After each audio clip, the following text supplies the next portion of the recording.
নমস্কার বন্ধুরা, গোপালের হেসেলে আপনাদের সবাইকে স্বাগত। ঝিঙে পোস্ত খেয়ে খেয়ে যদি বিরক্ত হয়ে গিয়ে থাকেন আর পোস্তর যা দাম প্রত্যেক দিন তৈরি করাও সম্ভব নয়, তাই আজকে এমন একটা রেসিপি আপনাদের সাথে শেয়ার করছি যেটা খুব কম খরচে কম সময় তৈরি হয়ে যাবে, তবে খেতে কিন্তু অসাধারণ হবে। তাই চলুন সময় নষ্ট না করে রান্নাটা করে ফেলি। ঝিঙের একদম নতুনত্ব স্বাদের একটা রান্না করব, সেজন্য এখানে আমি ঝিঙে কেটে নিয়েছি। 500 গ্রাম ঝিঙে আছে। ঝিঙের শিরগুলো ছাড়িয়ে নিয়েছি আর তারপরে একটু বড় বড় টুকরো করে কাটা আছে। এই ঝিঙের টুকরোগুলোকে আগে ম্যারিনেট করে রাখবো, সেজন্য এর মধ্যে দিয়ে দিচ্ছি 2 চামচ বেসন, দিয়ে দিচ্ছি অল্প হলুদের গুঁড়ো, অল্প একটু লঙ্কার গুঁড়ো দিয়ে দিলাম। এবার দিয়ে দিচ্ছি স্বাদ মতো নুন। এবার সবকিছু খুব ভালো করে মেখে নিচ্ছি। সবকিছু দিয়ে ঝিঙের টুকরোগুলো খুব ভালো করে মাখানো হয়ে গেছে। এবার এটাকে 4-5 মিনিটের জন্য একটু রেস্টে রেখে দিচ্ছি। আর এই সময়ের মধ্যে চলুন এই রান্নার একটা মশলা তৈরি করে ফেলি। এবার একটা কড়াই গরম করে নিয়েছি। এর মধ্যে প্রথমে দিয়ে দিচ্ছি 1 মুঠো চীনাবাদাম। ফ্লেমটাকে একটু কমে রেখে বাদামটাকে ড্রাই রোস্ট করে নিচ্ছি। মিনিট 2 সময় নিয়ে বাদামগুলোকে হালকা করে ড্রাই রোস্ট করে নিলাম। এবার এর মধ্যে দিয়ে দিচ্ছি 1 চামচ গোটা জিরে।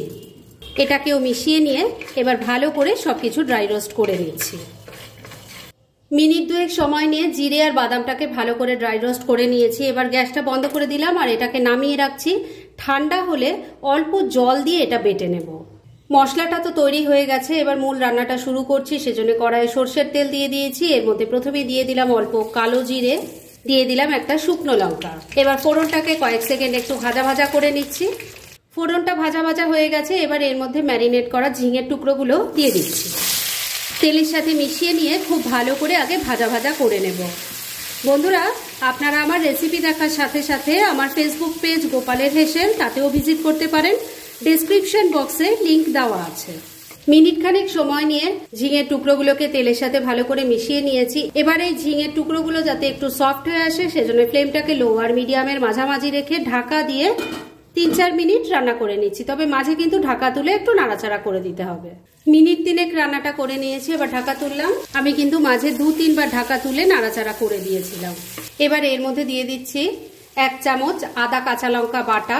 একটা মিডিয়াম সাইজের টমেটোকে টুকরো করে নিয়েছি, সেটা দিয়ে দিলাম। এর সাথে দিয়ে দিচ্ছি 1 চা চামচ জিরের গুঁড়ো, 1 চা চামচ ধনের গুঁড়োও দিয়ে দিলাম। অল্প একটু চিনির গুঁড়ো দিয়ে দিলাম। একটা রেসিপির জন্য চিনিটা গুঁড়ো করেছিলাম, তো সেখান থেকেই দিয়ে দিলাম। অল্প একটু জল দিয়ে দিচ্ছি, না হলে মশলাটা কষানো যাবে না। এবার সবকিছু মিশিয়ে নিয়ে খুব ভালো করে কষিয়ে নিচ্ছি। এইভাবে ঝিঙে রান্না করে খেয়ে দেখুন, ঝিঙে পোস্ত খাওয়া ভুলে যাবেন। পোস্তর তো এখন যা দাম, কদিন পরে হয়তো সোনার দোকানে কিনতে পাওয়া যাবে। এইভাবে রান্না করে ঝিঙেটা খান, সত্যি বলছি ভাত রুটি দুটোর সাথে খেতে কিন্তু অসাধারণ লাগবে। মিনিট 2 সময় নিয়ে মশলার সাথে সবজিটাকে ভালো করে কষিয়ে নিয়েছি। এবার এর মধ্যে দিয়ে দেব জিরে আর বাদাম, যেটা ড্রাই রোস্ট করে নিয়ে তারপরে বেটে নিলাম, সেই মশলাটা। এই মশলাটা দিলেই কিন্তু এই রান্নার স্বাদ একদম আলাদা হয়ে যায়। খেতে যে কি অসাধারণ হয়, বারবারই বলছি, একবার ট্রাই করুন। সবার কাছে রিকোয়েস্ট, একবার অবশ্যই ট্রাই করুন।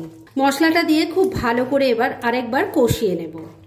2-3 মিনিট সময় নিয়ে আবারও মশলার সাথে সবজিটাকে খুব ভালো করে কষিয়ে নিলাম। এবার গ্রেভির জন্য জল দিয়ে দেব। মিক্সির জারটার মধ্যে অনেকটা মশলা লেগেছিল, তার মধ্যেই জল নিয়ে দিয়ে দিচ্ছি। মিশিয়ে নিচ্ছি।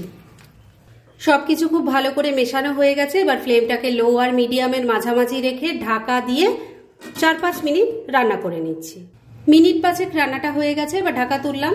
আমি কিন্তু মাঝে 2-3 বার ঢাকা তুলে নাড়াচাড়া করে দিয়েছি, কেননা বেসন আছে তো চট করে ঘন হয়ে পুড়ে যাওয়ার একটা টেন্ডেন্সি থাকে। ঝিঙে কিন্তু সুন্দরভাবে সেদ্ধ হয়ে গেছে আর গ্রেভিটাও কিন্তু অনেক ঠিক হয়ে গেছে। এইটুকু গ্রেভি থাকতে থাকতে নামাতে হবে, কেননা ঠান্ডা হলে এটা আরো ঘন হয়ে যাবে। শুধু শেষ পর্যায়ে এর মধ্যে দিয়ে দেব একটু কাঁচা সর্ষের তেল। মিশিয়ে নিচ্ছি। সর্ষের তেলটাও ভালো করে মিশিয়ে নিয়েছি। এবার রান্না একদম রেডি। গ্যাসটা বন্ধ করে দিলাম। এবার মিনিট 2 জন্য স্ট্যান্ডিং টাইমে একটু ঢাকা রেখে দিচ্ছি আর তারপর সার্ভ করে দেখাচ্ছি। ফ্রেন্ডস, আমার আজকের এই দুর্দান্ত স্বাদের ঝিঙের রেসিপি একদম রেডি হয়ে গেছে এবং আমি সার্ভ করে দিয়েছি। খুব কম সময় কম উপকরণে এটা তৈরি হয়ে যায়। তবে ঝিঙে পোস্তকে তবে ঝিঙে পোস্তকেও কিন্তু এটা টেক্কা দিতে পারে, একবার ট্রাই করলে সেটা বুঝতে পারবেন। তাই দেরি না করে পারলে এটা আজই একবার ট্রাই করে ফেলুন, আর তারপর কেমন লাগলো সেটা প্লিজ কমেন্ট করে জানাবেন। এরকম ধরনের অনেক ভালো ভালো নিরামিষ রান্নার রেসিপি আপনারা গোপালের হেসেল সার্চ করলেই পেয়ে যাবেন, যার মধ্যে থেকে কিছু কিছু আমি সাজেস্টেড বক্সেও দিয়ে দেবো, সেখান থেকেও আপনারা দেখে নিতে পারেন। তাই গোপালের হেসেল অবশ্যই ভিজিট করুন। আর আপনারা কেমন ধরনের রেসিপি চাইছেন সেটাও কিন্তু আমাকে জানাতে পারেন, আমি চেষ্টা করব সেই সব রেসিপিগুলো আপনাদের সাথে শেয়ার করার। আর আমার আজকের এই রেসিপি যদি আপনাদের ভালো লাগে আর ইউজফুল বলে মনে হয়, তাহলে যারা এখনও আমার চ্যানেলটাকে সাবস্ক্রাইব করেননি তারা প্লিজ সাবস্ক্রাইব করুন। তাহলে আজকের মতো এখানেই শেষ করছি, পরদিন আবার এরকমই কোনো ভালো রেসিপি নিয়ে চলে আসবো। আপনারা সবাই খুব ভালো থাকুন, সুস্থ থাকুন।